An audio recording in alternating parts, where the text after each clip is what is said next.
안녕하세요, 여러분. 오늘도 의사가 못 고치는 환자는 어떻게 하나 제1권 중에 생명의 근본을 지키는 생활, 잉태, 태교, 출산, 육아에 관한 이야기입니다.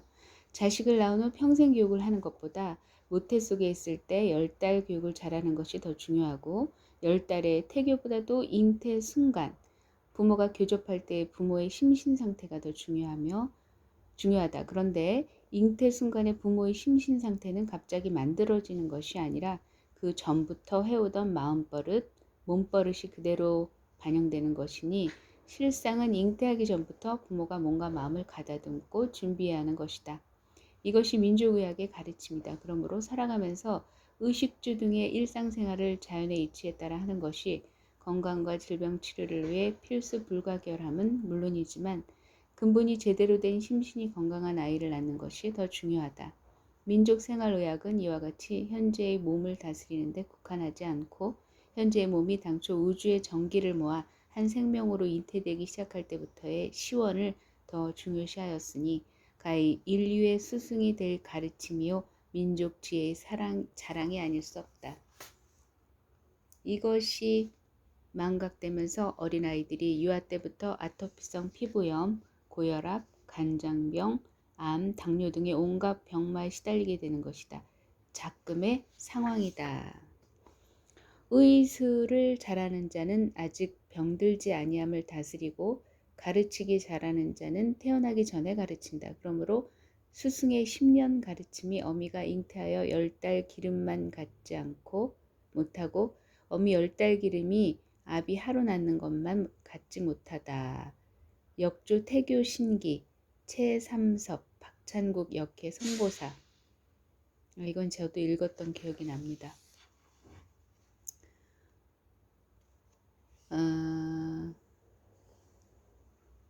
이치와 도리가 무너져가는 시대의 새삼 그 지혜와 심원한 통찰력의 복원이 아쉬워 뒤돌아본다. 임신 1년 전부터 금연하고 약물도 복용하지 말고 커피, 콜라 등의 식품을 절대 삼가는 것이 좋다. 사실 저는요, 술을 좋아하지 않습니다. 그리고 제가 어렸을 때 아토피언이었기 때문에 담배 피는 거는 저한테는 쥐약이죠, 일종의. 그리고 약물도 사실은 어렸을 때 아토피 심할 때 열심히 바르고 먹고 주사 맞기를 했고, 커피, 콜라 역시 저는 즐기는 스타일이 절대 아니에요. 제가 뭐 매운 걸 먹는 사람도 아니고, 그럼에도 불구하고 둘째가 아토피였다는 거는 제가 볼 때는 어떤 이 문명병이죠, 말하자면. 그리고 제가 아파트 생활을 벗어나지 못한 것도 큰 역할을 했다고 저는 생각하거든요. 부부가 합방할 날짜를 먼저 택일한다. 이런 건 저희 없었습니다. 택일이 되면 그 7일에서 10일 전부터 별거를 시작한다. 남편은 사랑해서 할아버지, 아버지, 삼촌들로부터 교육을 받고 거풍, 햇볕에 알몸으로 누워 태양의 길을 쏘이는 것 등의 수련 활동을 하며 금기사항을 준수하고 근신한다. 이거는 앞으로 우리 젊은 세대들에게 꼭 전해주고 싶은 이야기이기는 하나 이거를 지킬 수 있는 세대들이 얼마나 될까 하는 생각도 듭니다. 아내는 안치해서 할머니, 어머니, 동서 등 어른들로부터 교육을 받으며 달맞이 등의 수련 활동을 하고 금기사항을 준수하면서 기도하고 근신한다. 월경 기간을 28일로 보고 월경 예정일 전 14일 동안은 합방을 금한다. 합방 장소는 자연과 친근한 곳, 기운이 좋은 곳을 택한다. 합방 시각은 새벽 3시 전후로 하고 천둥, 번개, 폭우, 폭설 등 일기가 고르지 않을 때는 합방을 하지 않는다. 대단합니다. 다행히 저는 천둥, 번개, 폭우, 폭설 이런 거 없었습니다. 첫째도 그렇고 둘째도 그렇고. 그런데 이제 새벽 3시는 아니었죠. 밤이었죠. 잉태가 되면 태교를 하는데 심신의 안정을 위하여 명상을 하고 가정의 안정과 가족 간의 화목을 위해 건전한 생활, 금욕 생활을 하고 험한 말과 악한 행위를 해서는 안 되는 것이 당연하다. 음악은 가능하면 우리 고전음악, 궁중음악, 대금, 가야금 등의 연주를 감상하는 것이 좋다. 이때 당시에 사실은 어떤 음악 콘서트 같은 데를 다닐 수가 없는 상황이었기 때문에 제가 알기로는 저도 이제 태교에 관련된 책을 읽어서 제가 알기로는 국악 방송을 많이 들었던 것 같아요. 아니면은 CD 같은 거를 듣거나 그렇게. 근데 여기서는 CD가 최악이라고 하니 참 안타깝죠. 그리고 저는 발도르프 책을 보면서 사실은 자연의 소리를 많이 들려주고 싶었는데 그렇게 하지 못해서, 그래서 제가 사실은 그런 생각도 한 적이 있었어요. 그 현수막에 보면은 무슨 악기 가르쳐 주는 곳이 많이 있잖아요. 근데 방문해서, 그래서 저는 사실은 그걸 요청했었어요. 나는 배움보다는 한 곡씩 듣고 싶다. 그래서 혹시 나에게 곡을 좀 들려줄 수 있느냐 이렇게 물었는데, 아마 제가 이렇게 요청을 하는 것이 그쪽에서는 굉장히 드문 현상이었다고 생각을 한 것 같고, 그리고 지금 돌이켜보면 제가 무슨 마치 뭐 슈퍼 내지는 말하자면 그 음악에 무슨 조예가 깊은 사람으로 알았던 것 같아요. 사실 전혀 그게 아니었는데 그냥 좋은 곡을 나에게 들려주기만 하면 되는데 그게 안 된다고 그렇게 딱 이런저런 거절을 해서 그런 기회를 놓쳤던 그런 기억이 나거든요. 임신부들은 열과 발한이 동반되므로 유산소 상태의 몸을 유지하기 위하여 수분, 염분, 비타민C를 매일 권장량의 2배 이상 섭취해야 한다. 이거는 제가 좀 부족했어요. 수분, 염분, 비타민C, 또한 변비 등이 심하므로, 변비는 사실 없었지만 효소, 마그밀 등을 수시로 복용해야 한다. 임신부가 너무 싱겁게 먹어 양수의 농도가 묽으면 태아의 성장에 장애를 받을 뿐만 아니라 자연유산이 되거나 기형아를 낳을 가능성이 높다. 따라서 죽염 등 좋은 소금을 적절하게 공급해 주는 것은 임신부와 아이의 건강에 필수적이다. 옷은 공기가 잘 통하는 것을 입고 집안에 신선한 공기와 햇볕이 잘 들도록 해야 한다. 아파트, 특히 고층 아파트에 살지 않는 것이 좋다. 아파트는 폐쇄된 공간이어서 기온의 소통이 잘 되지 않는다. 특히 고층 아파트는 음식물이 발효가 되지 않고 꽃이나 식물도 잘 피어나지 못하며 감기에 잘 걸리고 유산되는 비율도 높다. 인간은 땅에서 태어나 땅의 기운을 먹고 사는데 땅 기운은 높은 나무 정도의 높이 밖에 미치지 않기 때문이다.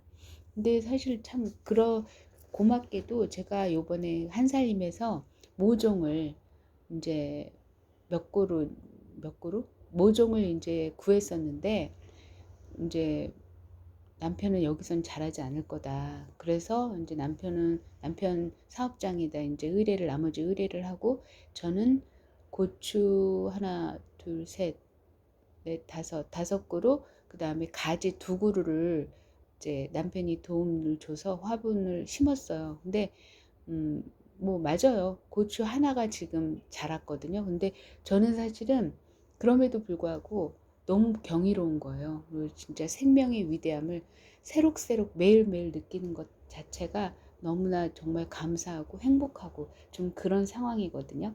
근데 이제 농부의 입장이라면 많이 달려야 되는 게 기쁨이고 행복일 텐데 저는 농부가 아니어서 어쨌든 저는 그 생명의 경이로움을 지금 마음껏 누리고 있습니다.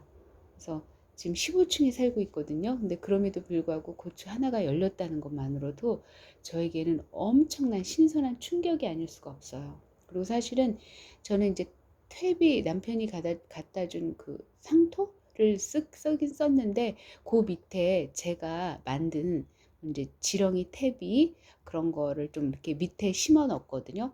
그래서 그런지 너무 건강하게 잘 자라주는 거예요. 그리고 또 뿐만 아니라 제가 물을 줄 때마다 항상 이렇게 손길을 주거든요. 눈빛을 주는 건 뭐 말할 것도 없고, 아무튼 그런 것들이 굉장히 중요하다고 저는 생각되는데 어쨌든 화답을 해서 너무 감사하더라고요.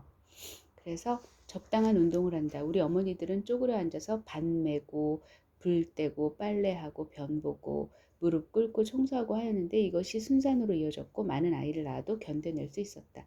요즘의 임신부들은 입식 부엌에 자변기에 세탁기에 침대 등을 놓고 편한 생활을 하다 보니 골반과 하체 운동이 부족하고 아랫배에 힘이 없다. 그러다 보니 자궁수축이 제대로 되지 않아 출산에 애를 먹고 아이를 두셋만 낳고 나면 몸에서 진이 빠져 쭉정이 몸이 되어버린다. 이건 진짜 맞는 말인 게, 제가 2아이를 낳고 먹는 거를 제가 요리를 잘 못하다 보니까 이렇게 먹는 거에 또 관심도 없고 그러다 보니까 먹는 게 허접하니까 그래서 그런지 진짜 제가 아이들 키우고 음 초등학교 다닐 때였던 걸로 기억이 되는데, 제가 고려 침뜸 연구소에서 침뜸을 공부하는데, 공부하기 전에 교수님들이 제 그러니까 등판을 두들기셨어요. 제가 그때 허리가 아프다고 요청을 했는지, 아무튼 그래서 그랬는데, 등을 두들기는데 등에서 정말 뼈에서 북소리가 나는 거예요. 둥, 둥, 둥. 그러니까 교수님이 하시는 말씀이, 아니, 선생님은 얼굴은 뭐 20대인데 어떻게 몸은 6, 70대라고 그러면서 거의 진짜 놀리셨거든요. 근데 제가 정말 눈 딱 감고 열심히 침뜸을 했어요. 침을 하고 뜸을 했죠. 그런데 정말 경이로운 경험들을 많이 했었어요. 온 몸이 제가 자유 그러니까 자율신경이죠. 그러니까 내 머리로 이렇게 흔들어야지 하고 흔드는 게 아닌데, 몸이 전신이 막 다 흔들리는 거예요. 그러니까 신장이 약했던 거예요, 보니까. 그래서 그렇게 침을 한 보름을 넘게 꾸준히 한 3달 정도 했던 걸로 기억이 되는데, 그러고 나서 외부에 이렇게 다니는데 사람들이 막 다 한결같이 하는 말이, 뭐 했어? 얼굴이 환하다. 얼굴이 이쁘다. 막 다들 그러시는 거예요. 그래서 이게 침뜸이 대단한 효험을 가졌구나. 이제 그때 절감을 했죠. 아무튼 이거 들으니까 정말 남 얘기가 아니네요. 옛날 생활 방식이 우리 체질에 맞다. 침대를 치우고 온돌에서 생활해라. 쪼그려 앉아서 걸레질이라도 해라. 조석으로 합척 운동이라도 해주면 거꾸로 앉아있는 아이도 제자리로 돌아온다. 굽이 높은 신발을 신지 않아야 한다. 이거는 말할 것도 없죠. 이거는 저는 예나 지금이나 20대 때는 정말 7, 8cm 높이의 통굽을 신은 적은 있어요. 사람의 발은 자연 상태에서는 13도 각도로 생겨 있는데, 굽이 높은 신발을 신게 되면 45도 각도가 되어 몸의 균형을 이룰 수 없다. 자궁이 후굴되고 본인의 건강은 물론 아이의 정서와 건강한 성장에 장애가 된다. 하이를 신고 시멘트 위를 걷게 되면 발자국 소리가 요란하여 태아에게 나쁜 영향을 끼친다. 하이 힐의 유래를 알고 보면 이 황당한 신발의 정체를 알게 될 것이다. 이거는 뭐 다 아실 텐데. 프랑스의 베르사유 궁전은 지금도 가보면 어마어마한 규모인데, 그곳에는 건축 당시부터 화장실을 전혀 만들지 않았다고 한다.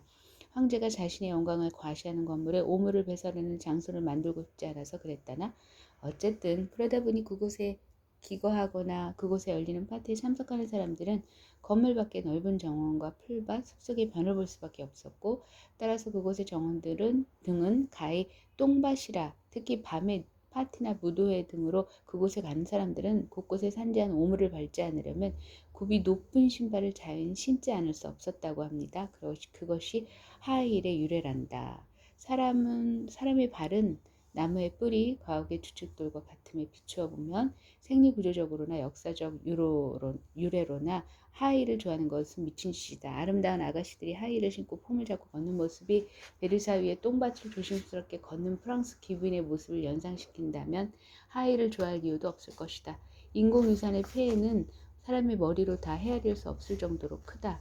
다음에 아이를 갖더라도 그 아이에게 죽음의 공포 등 정서적 불안을 줄 수도 있다. 출산할 때 산모가 특별히 위험한 상태가 아닌 한 자연분만을 해야 한다. 저는 자연분만했죠. 그러기 위해서는 물론 평소에 순산할 수 있는 생활법, 운동법을 몸에 익혀야 한다. 인공분만은 산모 아이도 모두에게 고통스럽고 부작용이 많다.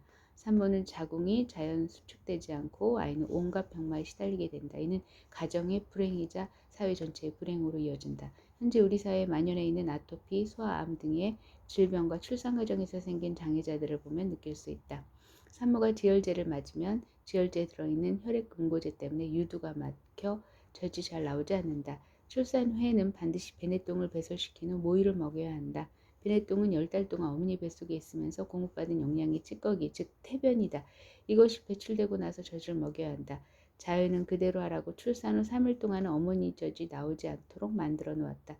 신생아에게 생후 3일간 아무것도 먹이지 말고 자연 단식을 시키라는 것이다. 그렇게 하지 않으면 베네똥이 배설되지 않기 때문이다. 이거는 제가 다행히 우리 아이 황금똥을 낳다라든가 최민희 씨가 민족생활관에서 그 공부했던 것을 본인이 이제 늦은 나이에 아이를 가지면서 겪게 된, 그래서 그걸 위한 어떤 준비 운동 겸 책을 썼었어요. 그래서 그 책을 제가 바탕으로 해서 둘째는 이런 방법을 취했죠. 병원에서 낳았지만 이제 그 간호사한테 요청을 해서 우리 그 아기를 내 옆에다 넣어달라. 그래서 이제 왜냐하면 모유를 먹이거든요. 애들이 우는 게 귀찮다고 싫다고 간호사들이 모유를, 그러니까 분유를 먹여요. 우유가 아니라 분유를 먹여요. 그래가지고 배랫똥을 채 배변하지 못한 상태에서 그 분유를 먹이니까 애들이 얼굴이, 큰아이가 그랬거든요. 큰아이가 얼굴이 무슨 빨갛게 막 그렇게 일어났었거든요. 아토피가. 근데 그것도 역시 영지 버섯을 우려내 가지고 그걸 분유에 타서 먹였거든요. 그래서 그게 또 가라앉은 그런 경험도 있고요. 아무튼 참 그렇습니다. 이 모든 게 준비가 필요한데, 신생아는 세상 밖으로 나오면서 5일 동안 단식을 하여도 생활할 수 있는 영양소를 어머니 몸에서 받아가지고 나오기 때문에 이렇게 해도 아무 문제가 없지만 그 사이 아이의 배고픔과 활력이 정 걱정되면 생수, 제가 그랬거든요. 생수하고 염분을 조금씩 공급해 줬죠. 이러한 자연의 이치를 모르는 무식한 양의학은 아이가 태어나자마자 우유를 먹여 아이의 몸을 망쳐놓는다. 우리 첫째 아이가 그랬어요. 그렇게 하면 배내똥이 배출되지 못하고 몸속에 쌓여서